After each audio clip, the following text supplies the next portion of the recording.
நம்ம சேனலுடைய intelligent investor series part 1 and part 2 வீடியோஸில் சில முக்கியமான ஃபண்டமெண்டல்ஸ் பற்றி டிஸ்கஸ் பண்ணோம். பட் அதெல்லாம் லோ ரிஸ்க் எடுத்து ஆவரேஜ் ரிட்டர்ன்ஸ் மட்டும் எதிர்பார்க்குறவங்களுக்கு. பட் நீங்கள் மார்க்கெட்லேருந்து ஹை ரிட்டர்ன்ஸ் எக்ஸ்பெக்ட் பண்ணுற ஆளாக இருந்தால் இந்த பாயிண்ட்ஸ் உங்களுக்கு ஹெல்ப் பண்ணும், which is known as enterprising investors. Actually பார்த்தீங்கன்னா 3 டைப்பான இன்வெஸ்டர்ஸ் இருக்காங்க. Defensive, aggressive, which was already discussed. But third type is enterprising investors. இந்த ரெண்டுக்கும் நடுவில் இருக்கிறவங்க தான் enterprising investors. Enterprising investors defensive investors போல ஆவரேஜ் ரிட்டர்ன்ஸ் எக்ஸ்பெக்ட் பண்ண மாட்டாங்க. ஆனால் அக்ரெசிவ் இன்வெஸ்டர்ஸ் போல ஸ்பெக்குலேஷன் பண்ணியும் சம்பாதிக்க மாட்டாங்க. அவங்க தன்னோட டைம், எனர்ஜி அண்ட் எஃபோர்ட்ஸ் போட்டு மார்க்கெட்டை ப்ராப்பர்லி ஸ்டடி அண்ட் ரிசர்ச் பண்ணி இன்வெஸ்ட் பண்ணுவாங்க. யூஸ்வலி பார்த்தீங்கன்னா இவங்க ரொம்ப ஆக்டிவாக இருப்பாங்க. மார்க்கெட்டோட கரண்ட் அண்ட் ஃபியூச்சர் கண்டிஷன்ஸை ப்ரெடிக்ட் பண்ண ட்ரை பண்ணுவாங்க. ஸ்டாக் மார்க்கெட்டையே பீட் பண்ண முடியும். அது யாருன்னா என்டர்பிரைசிங் இன்வெஸ்டர்ஸ் மட்டும்தான்.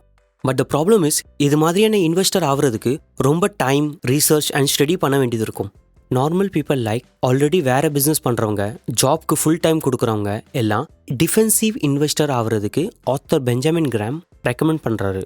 ஆனால் நீங்கள் ஜாபை விட்டு ஃபுல் டைம் கொடுக்கணும், என்டர்பிரைசிங் இன்வெஸ்டர் ஆக நினைக்கிறீங்கன்னா அப்போ நான் சொல்ல போகிற இந்த ஃபேக்டர்ஸ் கண்டிப்பாக உங்களுக்கு ஹெல்ப் பண்ணும். First, go against the market. Market ரெட்டாக இருக்கிறப்போ ஷேர்ஸ் வாங்குங்க. அதாவது எல்லாரும் செல் பண்ணுறப்போ ஷேர் ப்ரைஸ் விழுந்து குறைஞ்ச விலையில் இருக்கும், அப்போது பை பண்ணுங்க. மார்க்கெட்டில் எல்லாரும் பை பண்ணுறப்போ க்ரீனில் இருக்கும், அதிக விலைக்கு செல் பண்ணி ப்ராஃபிட் சம்பாதிக்கலாம். Second, buying growth stocks. Grow ஆகிட்டு இருக்க கம்பெனியை பார்த்து வாங்கணும். பட் ஒன் கண்டிஷன், அது பெரிய கம்பெனியாக இருக்கணும், ஆனால் பாப்புலர் கம்பெனியாக இருக்கக்கூடாது. அதை தேடி கண்டுபிடிக்கிறது தான் பெரிய task. For example, Reliance industries, m5c எல்லாம் ஸ்டார்ட்டில் நல்ல க்ரோயிங் கம்பெனியாக இருந்துச்சு, பட் பாப்புலராக இல்லை. பட் அந்த நேரத்தில் உள்ள என்டர்பிரைசிங் இன்வெஸ்டர்ஸ் ப்ரெடிக்ட் பண்ண மாதிரி இன்றைக்கி அந்த கம்பெனி ஷேர் ப்ரைஸஸ் எல்லாம் பார்த்தீங்கன்னா 1000 டைம்ஸ் வளர்ந்து க்ரோத் ஆகிருக்கு.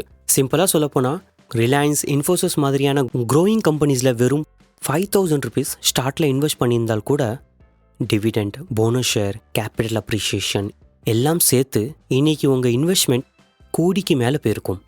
Third point, buying bargain stocks. Stocks value which has less than intrinsic value.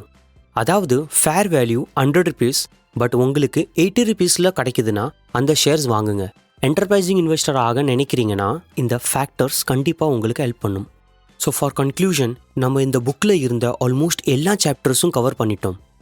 இந்த புக் பர்ச்சேஸ் பண்ண நான் ரெக்கமெண்ட் பண்ண மாட்டேன், because highly complicated and difficult to read. But if you know the financial basics, அப்போ கண்டிப்பாக இந்த புக்கை நீங்கள் படிக்கலாம். பேசிக்ஸ் தெரியாதவங்க நம்ம சேனலில் இருக்கிற ஃபைனான்ஷியல் வீடியோஸ் பார்த்து ஃபைனான்ஷியல் லாங்குவேஜ் புரிஞ்ச பிறகு பை பண்ணுறது பெட்டர்னு நான் நினைக்கிறேன். ஃபைனான்ஷியல் வீடியோஸ் பிளேலிஸ்டுடைய லிங்க் டிஸ்கிரிப்ஷனில் இருக்குது. இந்த வீடியோ பிடிச்சிருந்தால் லைக் பண்ணுங்கள். இது மாதிரியான யூஸ்ஃபுல் அண்ட் மோட்டிவேஷனல் வீடியோஸ் பார்க்க m5c கிரியேஷன்ஸ் சேனலை சப்ஸ்கிரைப் பண்ணுங்கள். Finally, thanks a lot for வாட்சிங்.